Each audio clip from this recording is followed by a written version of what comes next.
You guys, Coach will open with a comment. Raise your hands, keep them up for me so I can get you down. How's everybody today? Good. Great. Well, some of these comments I made yesterday, kind of unusual to have these back-to-back circumstances here with you, but you know, it's great to be back in camp. It was really good to get out there with the players and start to practice yesterday.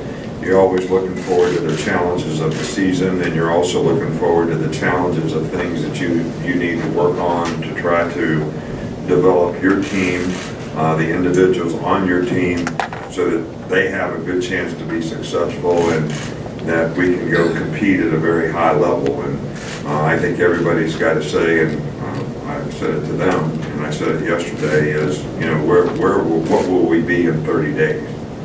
And what are you willing to do to get there? What sacrifices do you have to make?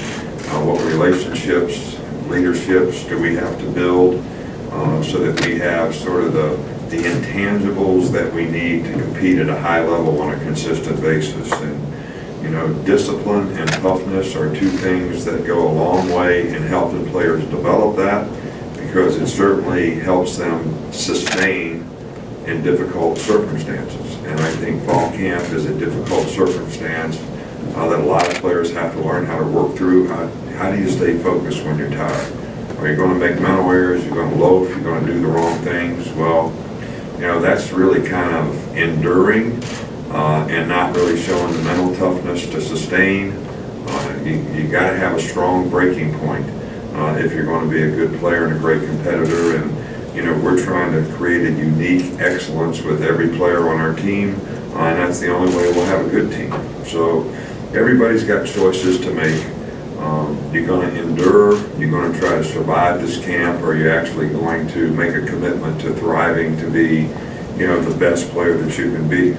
You know, if you're going to impose your will on somebody else, the first thing you got to do is impose your will on yourself, all right, so that you can do the things you know, like you need to do them. It's really kind of interesting that I talked about all these things, and you know, we had Eric Thomas speak last night, and he talked about the difference between being the beast and just winning. There's a difference. You know, when you're the beast, you never hold back. You don't just do what you have to do to have success. You're striving every day to be the best that you can be. So that's certainly what we would like for our players to look at every day, to accept every challenge and try to thrive on those challenges the best they can so they can improve and be the best players they can be. You know, we enjoy Fan Day. It's a little bit unusual that the way we sort of changed the rules, that we're not a little more down the road in practice before we have this.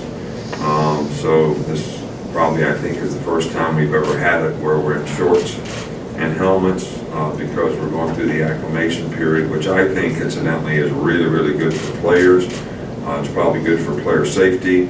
It's good for the players to be able to step their way back into football in terms of the gear that they wear, the amount of contact that you have, and those types of things. So there's a lot of opportunity for a lot of players on our team at a lot of positions.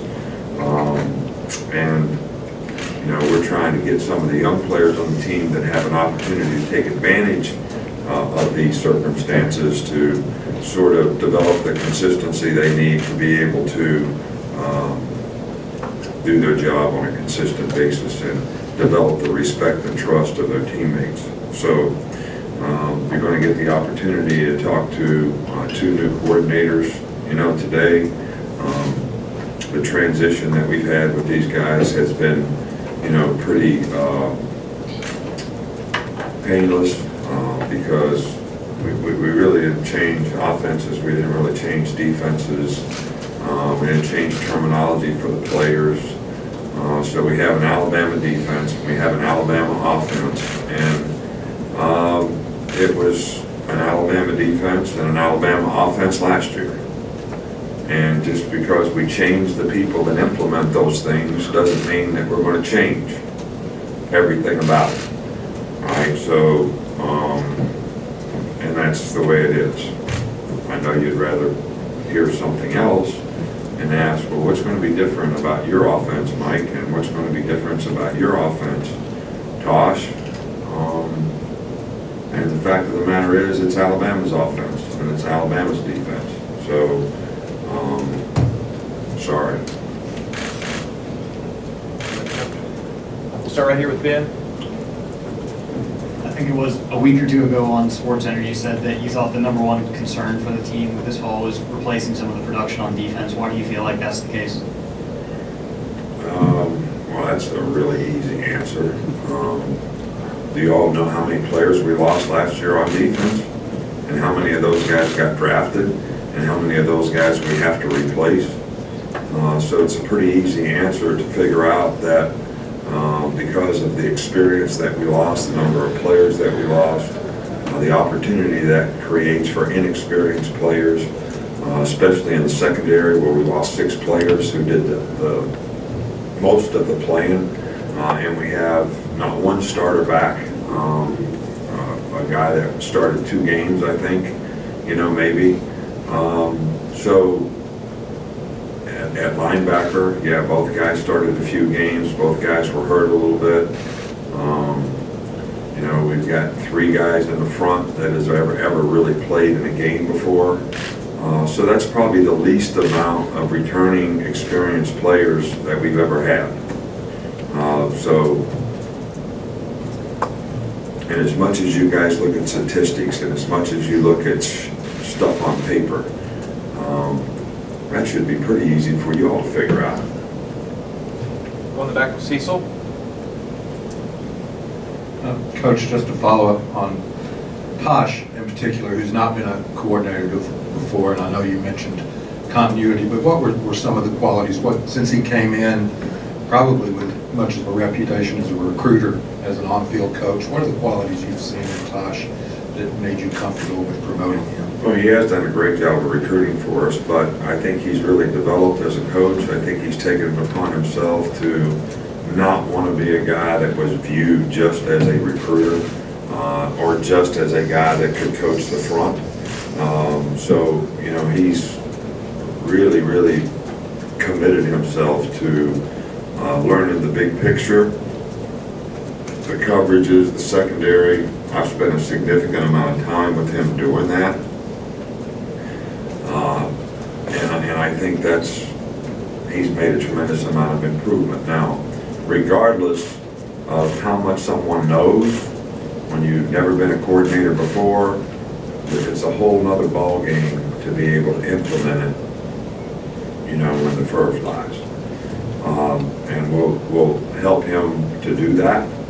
I also think that the other people on the staff that we have to complement him, that have been coordinators, like Pete Golding, can also, be a real help, in some areas that will help us implement when the game comes. Middle left with Reiner. When you talk about the quarterbacks having to win the team, do you solicit feedback from members of the team, say the leadership council, or do you just assess that on an individual basis from your past experience? No, I think we assess it from, we don't have a straw vote on the team as to who they think the quarterback ought to be. I don't know that it would be like any election. Most people don't get elected unanimously. So therefore, it would be a divisive vote that probably would not be healthy for the togetherness of the team. I think these things have to be made at a little higher level based on a set of circumstances relative to consistency in performance, other players believing in leadership, a lot of factors that come into that as a coaching staff, not just me, we have to make a determination as to how we should play the quarterbacks. All right, now what you guys are totally fixed on is somebody has to be first team and somebody has to be second team. Tell me why. I'm asking you, why? You can't answer that. Well, then why? I'm asking why. mean, why do you think that way? I mean, if there's people on our team that can contribute, I mean, why would we not utilize their abilities to be able to contribute on our team in some form or fashion? You know, just like when we have a guy that's a great DPR, we put him in on third down and he rushes the passer. He's not a starter. But I guess at quarterback, that just doesn't matter. In y'all's mind. We'll go up front here with Dwayne. Coach, got two things. First, on Ruggs, obviously he had 6 touchdown catches last year. I had to win the national championship game. What is your expectations for him going into this season?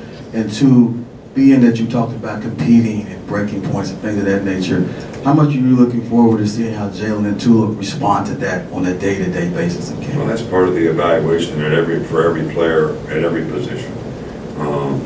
And I think that goes a long way to know how they'll play and compete in the game and how they'll respond and persevere when things don't go well, because they'll be able to stay focused on, you know, the next thing, and they won't get affected by what happened on the last play.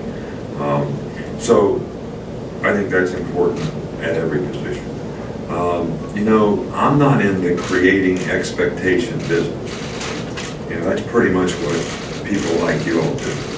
You know, you make a guy 5-star, he made 6 touchdowns, so we're going to make him, you know, be whatever this year. That's what you do.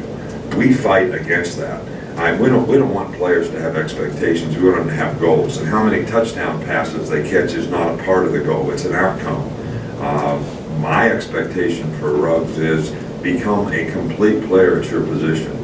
Run every route, every blocking assignment, give great effort on every play, you know, go cross field and get a block that helps some other guy run 70 yards for a touchdown. All right, so we want him to be a complete player at his position. How many passes he catches and how many touchdowns he scores is going to be an outcome of that. That's different than an expectation or a goal.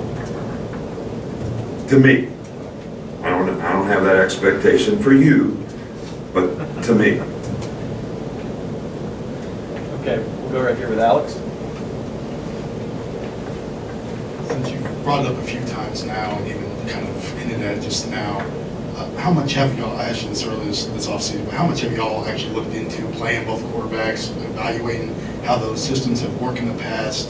We haven't done it at all. We haven't done it at all. We're practicing every day. We're evaluating every day. We're trying to get both players to play at a high level every day. I want them to be focused on what do they have to do to win. You know, competitors and people do not create negative contingencies. I mean, when I played or when our team plays, I don't run out the tunnel saying we're going to lose today. When I played quarterback, I didn't say I'm going to throw an interception. I said I'm going to throw a touchdown. That was how I was thinking. I didn't say when we called this play that we were going to get sacked, or it was going to be a loss. I'm thinking what I got to do to execute on that play. So we're trying to take the same positive attitude with the quarterbacks every day, and that's what I want them to think about. I do not want them to think about negative contingencies. What if? What if this happens? What if that happens? And you're asking me a what if both quarterbacks play, and I don't have an answer for that. I don't have any. What do you call those things? What do we call that when we, what if? Hypotheticals? Yeah, hypotheticals. I mean, that's a hard word for me. We'll go in the back with Scott. Got enough issues here without creating some, you know, situations that might happen that what will you do if this happens? A couple more, we'll go back with Scott. Nick, it's rare that a running back makes a decision like Damian to come back. You can sense he kind of enjoys college life, enjoys this. Was that a convincing conversation with him? Was that an easy conversation? And what do you expect from him? Well, I think it was a business decision. I think that, you know, we take the information that we get from the evaluations that we get from the NFL, and we say, okay, here's your situation and here's your circumstance. And I'm not going to tell you what that information was, but if you're a first-round draft pick, to me it's a no-brainer that you go out for the draft. And we've had 29 guys go out, and we probably had 4 guys that made, not so good decisions. And I don't think any of those 4 guys played past much longer than a year. So they should have stayed in college. And we have a lot of history here of guys doing the right thing. Because if you have a first-round grade, you still might get drafted in the second round. If you have a second or third round grade, to me you have a tough decision to make as to whether you come back and try to move up or graduate, stay in school, and the benefits of all that. And to me, every guy's a little bit different in what their goals and aspirations are. But I think we could all agree, that there's far too many guys that are deciding to come out for the draft that it's not a good decision. They don't make the team. So now they're not in college. They have no place to play. Maybe this new league that they're talking about may offer that. But, it's kind of an all or nothing in football right now because there isn't a developmental league. So you either, and your security is really created by where do you enter the league. So the higher you get picked in the draft, the more guaranteed money you have, the better off your security circumstances are because you're not going to get cut if you have a lot of guaranteed money. So now they have to develop you. But when you get drafted in the 3rd round, you're rolling the dice big time.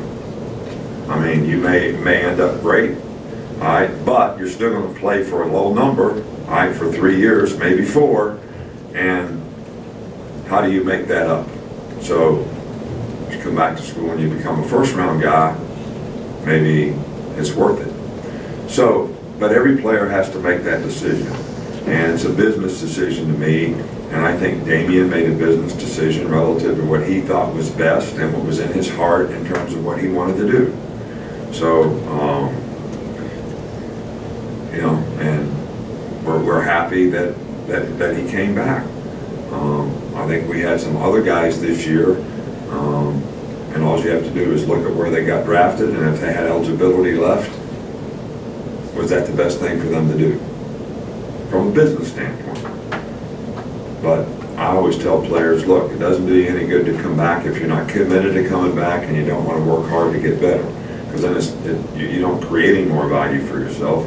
So you're just wasting time, but you're taking a big risk, being a late round draft pick going out for the draft, because your chances of making the team probably aren't that great. Your chances of getting a second contract based on statistical information are not very good either.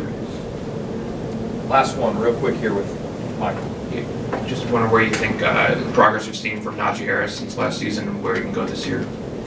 Well, I think Najee is obviously at the end of the season played really, really well for us. He made progress last year. I got more confident in what he was supposed to do, how to do it, how to run the plays, how to read the plays, understand the pass protection better, and being a more effective guy in the passing game.